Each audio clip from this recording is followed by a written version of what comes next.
In a distant village on the edge of a vast, untamed forest, there lived a young hunter named Kofi. He was known for his bravery and skill with the spear, but his curiosity often led him into dangerous situations. One day, the village elder spoke of a lion deep in the forest that no hunter had ever returned from. This lion, they said, guarded a secret so great that even the trees whispered about it.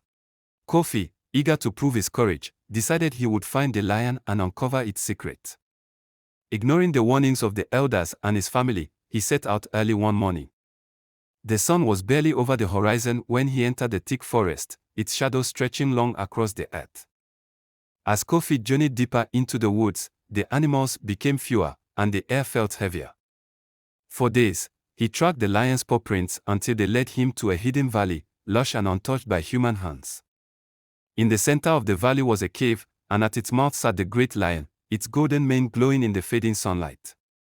Kofi stood tall and called out, "Lion, I have come to discover your secret.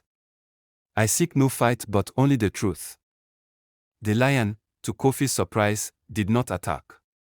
Instead, it gazed at him with ancient, knowing eyes. "Many hunters have come before you," the lion said in a deep, rumbling voice, "but none have returned. They all sought my secret, yet none could bear it." Kofi, undeterred, replied, "I am not like the others. I will not run from the truth, no matter how heavy it may be." The lion nodded, impressed by the hunter's courage. "Very well," it said. "Follow me, but be warned, my secret is not what you expect." Kofi followed the lion into the cave. Inside, the walls were adorned with markings and symbols, telling stories of the animals and the earth. At the far end of the cave was a small pool of crystal clear water. The lion approached the pool and looked into it. "This is my secret," the lion said softly. "Look into the water, and you will see the truth." Kofi stepped forward and gazed into the pool. At first, he saw only his reflection. But as he looked deeper, the water began to change. He saw visions of the forest, the trees, the rivers, the animals, all living in harmony. Then, he saw hunters, men from his village, and others from distant lands, coming into the forest. They hunted not for survival, but for pride and greed, disrupting the balance of nature. The animals fled, the trees withered, and the rivers dried up. Kofi realized that the lion's secret was not a treasure or hidden power, it was the truth of balance and respect for the natural world. "The forest is dying because of the greed of men," the lion said.